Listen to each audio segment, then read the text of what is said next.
글로벌 증시에 영향을 주고 있는 주요 이슈들 살펴보겠습니다. 굿모닝 마켓 인사이트 로제타 투자자문 최진석 포트폴리오 팀장 함께하겠습니다. 어서 오세요. 안녕하십니까? 네, 안녕하세요. 어제 낮에 굉장히 좀 기분 좋은 소식이 들렸었죠. 중국에서 관세 인하를 하겠다라는 전격 발표를 했습니다. 덕분에 미국 증시도 상승 가도를 이어가고 있는데 어떻게 보셨어요? 네, 이게 지난해 8월 말에 발표가 돼서 9월 1일부터 발효가 됐던 그런 관세인데요. 네. 750억 달러 규모였고 이 미국산 제품에 대한 관세를 절반으로 중국이 인하하겠다. 10%는 5%로, 5%는 2.5%로 인하하겠다고 밝혔는데 BBC에 따르면은 한 1,700여 품목 이상이 이제 대상이라고 하고요. 중국 측에서는 미중 관계의 건강하고 안정적인 발전을 위한 것이다라고 발표를 했습니다. 이렇게 저희가 좀 예상하지 못했던 호재가 어제 아시아 증시 장중에 전해졌기 때문에 네. 아시아 증시가 좀 일제히 강세를 보였고요. 그리고 원달러 환율도 좀 급락을 하면서 위험 자산에 대한 좀 선호 심리가 다시 한번 좀 살아났고 이런 반응들이 결국은 미국 증시까지 이 분위기가 이어진 것 같습니다. 네, 알겠습니다. 사실 코로나 바이러스로 인해서 중국 경제가 살짝 멈춰 있는 상태다 보니까 이때 무엇을 할까 좀 생각을 했었는데 이렇게 이 시기임에도 불구하고 이런 일을 단행한 데는 이유가 있겠죠. 네, 한 두 가지 정도로 생각을 해볼 수가 있을 것 같거든요. 첫 번째로 신종 코로나 확산 사태로 인해서 이 중국 기업들이나 아니면은 소비자들이 굉장히 좀 힘든 상황이죠. 그러다 보니까 이거를 좀 고려한 결정이다라는 해석을 먼저 좀 해볼 수가 있을 것 같습니다. 예전에 이 트럼프 미국 대통령이 중국산 제품에 대한 관세를 인하해주면서 어떤 미국의 연말 쇼핑 시즌 소비 심리를 자신이 신경 썼다라고 얘기한 것처럼 이것과 비슷한 류의 중국 측에서 좀 조치가 나왔다라고 보여지고요. 두 번째로 코로나 사태에도 불구하고 미중 무역 합의를 성실히 이행하겠다는 의지를 좀 피력했다라고도 해석을 할 수가 있겠습니다. 1차 무역 합의의 주 내용이 미국이 관세를 인하해주고 중국은 미국산 제품을 대거 수입해주는 내용이었죠. 근데 코로나 사태가 있다 보니까 이 미국산 제품 수입에 대한 이행 여부가 좀 불투명해진 상태. 어떤 대규모로 이 수입품을 들여오기가 좀 어려워진 그런 그러니까요. 상태입니다. 그런 상황에서 이런 조치를 내비침으로써 좀 더 메시지를 던졌다라고 좀 해석을 할 수가 있겠고요. 실제로 캐피털 이코노믹스라는 기관에서는 코로나 사태로 인한 미국산에 대한 수입 확대 지연에도 불구하고 무역 긴장 완화에 대한 좀 의지가 있음을 피력하는 그런 용도였다. 이렇게 좀 해석을 하고 있었네요. 알겠습니다. 이렇게 중국에서 한 차례 그 액션에 나서게 되면 이제 아무래도 미국과 중국과의 교역 관계는 상호 관계다 보니까 그러면 미국 측에서도 여기에 대한 어떤 반응을 내놨어야 되잖아요. 어땠습니까? 네, 최근에 미국의 무역 적자 이 지표가 상당히 좀 좋았죠. 네. 근데 대중 무역 적자도 굉장히 좀 줄어들면서 어떻게 본다면은 좀 미국이 원하는 쪽으로 흘러가고 있는 그런 양상입니다. 이번에 중국이 미국산 제품에 대한 관세를 인하해 주자 이 스티브 무니신 미 재무장관도 바로 2단계 무역 합의 시에 이 대중국 관세를 추가로 인하하는 것이 가능하다라고 발언을 했고요.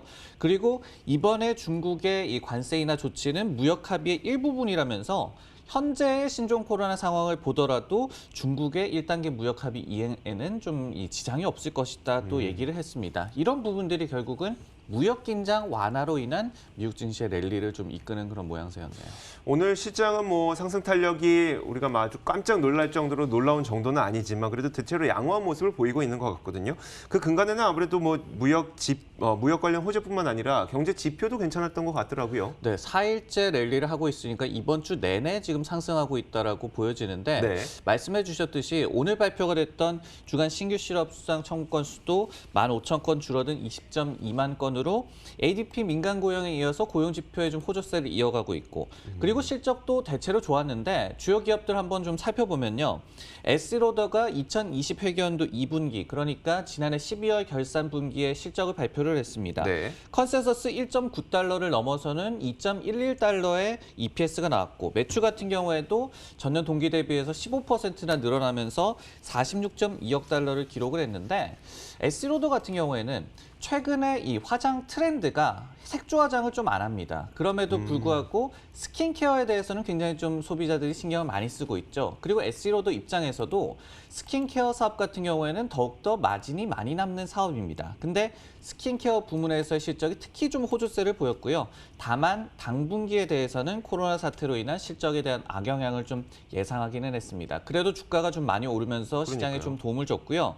트위터 같은 경우에도 실적 지표를 한번 보면은 이익은 미스가 났습니다. 실제 EPS가 0.25달러로 컨센이었던 0.27달러에 못 미쳤는데요. 매출이 일단은 전년 동기 대비해서 10% 이상 늘어나면서 컨센을 비트를 했고 여기에 무엇보다도 일간 이 활성 이용자 수 1.52억 명으로 나왔는데 컨센이었던 1.48억 명을 넘어섰습니다. 그러다 보니까 트위터도 주가가 급등하면서 좀 IT주에 대한 좀 이 투자 심리를 살리는 모습이었고 제약사 브리스톨 마이어스 역시도 어닝 서프라이즈의 주가가 상승했고 이렇게 주요 기업들의 실적이 좀 좋게 나온 것도 역시 투자 심리를 지지를 했네요. 장단컨대 트위터는 트럼프 대통령이 살린 것 같아요. 정말 이게 이제 작년 연말 그러니까 작년 4분기 이 마지막 분기의 실적인 거니까 이 당시가 또 이제 그 뭐 무역 분쟁으로 인해서 굉장히 뭐 트윗이 활성화돼 있 농담입니다만 왠지 뭐 그런 것도 있을 것 같고요. 네. 자, 어제 장 마감한 이후에 실적을 발표했던 퀄컴은 어땠습니까? 주가가 좀 안 좋았나 봐요. 그렇습니다. 좀 하락했고 그리고 오늘의 그래도 이 장중의 하락폭을 좀 줄이는 그런 모양새가 나왔어요. 네네. 그 이유에 대해서 한번 살펴볼 필요가 있을 텐데 역시 작년 12월 결산분기 실적이었는데 실적 헤드라인 수치 자체는 괜찮았습니다. EPS가 0.99달러로 0.85달러 컨센을 비트를 했고 이 매출 같은 경우에도 YOY로 5% 증가하면서 50.6억 달러로 나왔는데 주가 하락 이유로는 첫 번째로 이 당분기 그러니까 3월 결산 분기에 대한 가이던스까지도 굉장히 좋았습니다. 근데 그 다음 분기에 매출 증가세가 좀 주춤할 것이다라고 좀 자체적으로 예상을 했거든요. 네. 물론 5G 폰들이 다시 한번 좀 신제품으로 나올 하반기에는 다시 좋아질 걸로 예상을 했지만은 시장에서는 이게 5G 모멘텀이 그렇게 오래가지 못할 것이다라는 우려로 좀 해석을 하는 그런 모양이었고요. 두 번째로 코로나 사태에 대한 불확실성이 존재한다고 경영진이 또 언급을 했습니다. 앞서서 경영진의 또 인터뷰에서도 중국의 고객사들이 주문을 좀 줄이고 있다는 점도 인정을 했거든요. 그러다 보니까 어닝 서프라이즈에도 불구하고 퀄컴은 일단은 주가가 좀 지지부진한 초기 반응을 나타냈네요. 그거 한 가지만 다시 한번 말씀해 주시겠어요? 그 5G와 관련돼서 그 IB들이 어떤 의견을 갖고 있는지. 그러니까 퀄컴 자체의 문제점으로 보는 건가요? 아니면 5G의 산업 확산 속도, 그러니까 업황 자체가 좀 별로일 것 같다고 보는 건가요? 그거는 이제 2차적인 해석을 좀 살펴보면 될 텐데 네네. 제가 말씀드린 부분은 퀄컴이 자체적으로 당분기 그러니까 3월 결산 분기까지는 괜찮을 거고 네. 그리고 근데 이게 그러니까 올해 4월에서 6월까지는 5G 모멘텀이 잠시 주춤할 거라고 네네. 자체 전망을 내렸습니다. 네네. 하지만은 IB 의견을 하나 소개를 해드리면은 JP 모건 같은 경우에는 퀄컴과 마찬가지로 5G 기기에 대한 수요를 굉장히 공격적으로 제시를 하고 있거든요. 네. 근데 JP 모건이 최근에 어떤 하향을 하거나 이런 시그널은 나타나지는 않고 있습니다. 여전히 5G 기기에 대한 수요에 대해서는 좀 이 전망은 견고하다 이렇게 또 말씀을 드릴 수가 네, 있습니다. 알겠습니다. 자, 그럼 미국 증시는 우리가 이제 이렇게 뭐 신고가까지 가니까 코로나에 대한 걱정은 좀 뒤로 제쳐둬도 되는 걸까요? 근데 또 아직은 경계 심리가 좀 남아있는 것 같아요. 네. 오늘 같은 경우에도 증시와 경제 모두 경계론을 나타내는 그런 의견도 있었거든요. 네. 먼저 JP모건에서 이번 주에 증시 상승세에도 불구하고 일단은 단기 모멘텀을 쫓기에는 좀 애매하다라고 얘기를 했고 예상 밖의 코로나 확대 속도가 재가속화될 가능성을 좀 염두를 해야 한다고 얘기를 했습니다. 특히 중국에서의 이 공장들이 재가동될 시에는 오히려 또 전염이 또 가속화될 수 있다는 점을 경고를 했고요. 그리고 이제 경제 여파 관련된 경계론도 좀 여전했는데 그래프를 한 가지 보시면은 네. 옥스포드 이코노믹스라는 이 기관에서 미국 경제가 올해 1분기에 0.6% 성장에 그치면서 0.4%포인트 정도 좀 손해를 볼 거라고 얘기를 했거든요. 지금 밑에 떨어져 있는 그 꺾은 선이 코로나 여파를 반영한 네, 이 네. 성장률 전망치가 되겠습니다. 그리고 2분기에도 0.2%포인트 손해를 볼 걸로 예상을 했고 도이체방크 같은 경우에도 중국 경제 성장률이 6.1%에서 4.6%로 떨어질 것이다라고 얘기를 하면서 올해 세계 경제도 3.3%가 아니라 3.1% 성장에 그칠 걸로 예상을 했거든요. 네네. 그렇기 때문에 이번 주 랠리가 이어지고는 있지만 아직까지 경계 심리는 좀 남아있다라고 볼 수가 있겠습니다. 알겠습니다.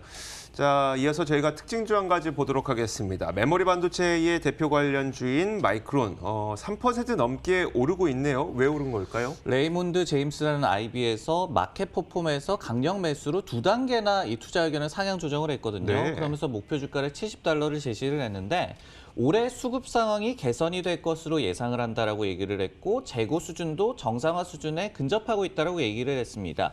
올해 하반기 모바일 기기용 D램 수요의 증가 그리고 차세대 게임 콘솔 출시에 따른 낸드 수요 증가 이렇게 D램과 낸드 모두 잘 갈 걸로 예상을 하면서 마이크론에 대한 투자 의견을 올렸습니다. 이게 어느 정도 일리가 있는 전망이라고 봐야 되겠네요. 실제로 어떤지 좀 살펴볼 네네. 필요가 있을 텐데 첫 번째로 수급 개선 측면 한번 살펴봤더니 모바일 기기 수요 증가라든지 네. 아니면은 이 삼성에서 또 화성 공장이 자체적으로는 영향이 없다라고 얘기를 했지만은 삼성의 반도체 공장이 잠시 정전된 그런 사태에 대한 영향 등으로 인해서 디램 익스체인지라는 기관에서 예상을 하기로는 1분기 디램 가격에 대한 전망을 지난해 11월에는 한 자릿수 초반대 하락으로 예상을 했다가 올해 1월에는 보합 또는 소폭 상승으로 상향 조정을 했습니다. 네. 그래프를 한 가지 보시면은 실제로 디램 가격 같은 경우에는 올해 1월에 반등세가 조금씩 좀 나타나고 있음을 알 수가 있습니다. 그리고 두 번째로 게임 콘솔과 관련된 내용을 살펴보면요. 올해 11월에 플레이스테이션 5라든지 아니면은 엑스박스의 신제품이 나옵니다. 7년 만에 신제품이 나오는 네네. 거거든요. 근데 여기에도 이 D램과 낸드 기반의 이 SSD가 탑재될 예정이기 때문에 네. 이런 부분에 좀 기대감을 걸어볼 만할 것 같습니다. 자, 그런데 그런 완제품을 생산하는 업체들의 D램은 부품이라고 할 수 있잖아요. 근데 완제품이 중국이 이런 것 때문에 공장을 돌리지 않는다거나 그러면은 수요가 좀 떨어질 수도 있어서 코로나가 역시 여기에는 변수로 작용하겠네요. 맞습니다. 퀄컴 같은 경우에도 코로나 변수를 얘기를 하면서 주가가 좀 발목을 잡혔는데 네. 현재 중국 내 메모리 팹 같은 경우에는 일단은 타격이 제한적인 것으로 좀 나오기는 하고 있습니다. 그리고 TSMC의 이 중국 공장, 난징과 상하이 공장도 풀 가동되고 있다라고 얘기를 하고요. 하지만은 말씀해 주셨듯이 코로나 사태로 인한 소비 심리 타격, 여기에는 반도체 수요에 대한 타격이 예상될 수가 있겠고요. 그리고 또 생산 차질 시에는 가격 반등에 대한 기대감이 고조될 수도 있겠고 이렇게 좀 양방향으로 그러게요. 코로나 사태의 영향은 좀 생각을 해봐야 될 것 같네요. 알겠습니다. 자, 이렇게 저희가 마이크론의 급등까지 살펴봤습니다. 잠시 후에 미국 시장이 마감됩니다. 저희는 미국 시장 마감 종가 확인하고 돌아오도록 하겠습니다.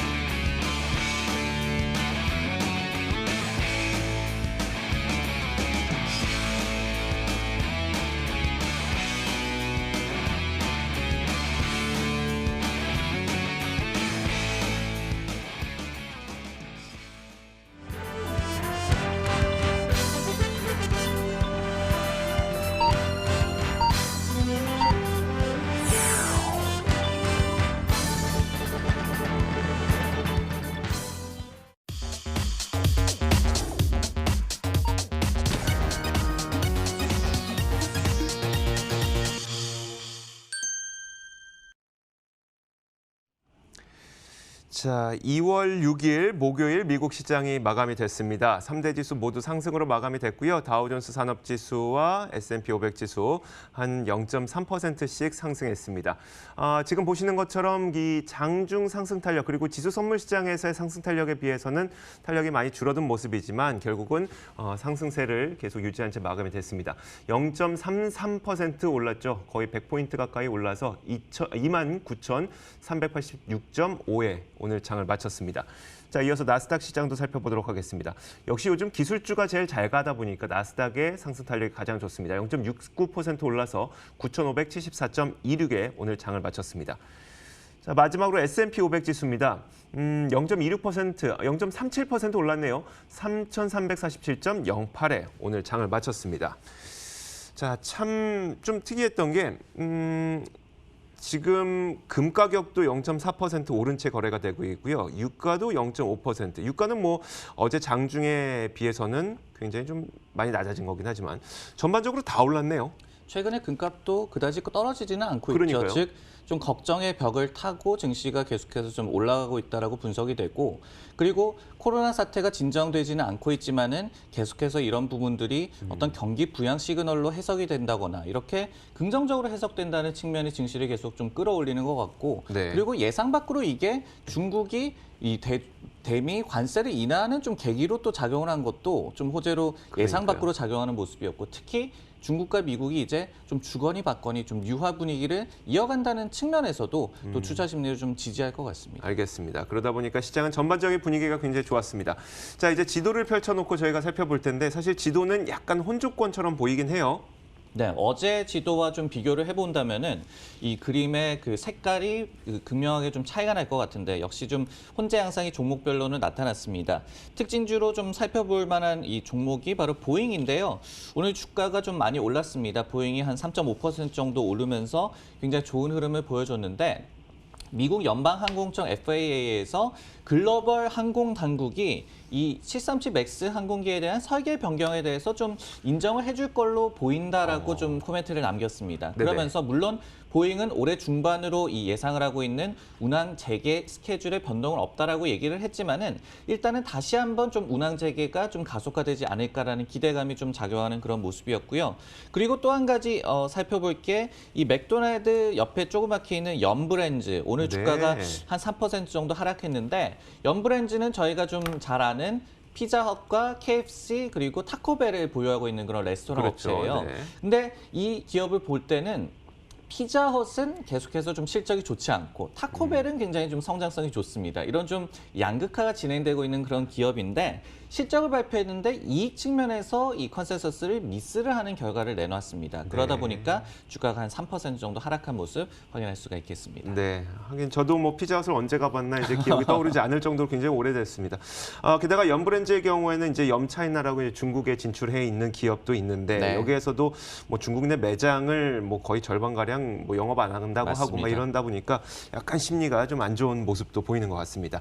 자, 로제스타 투자자문 최진석 포트폴리오 팀장과 함께 이야기 나눠봤습니다. 고맙습니다. 네, 고맙습니다.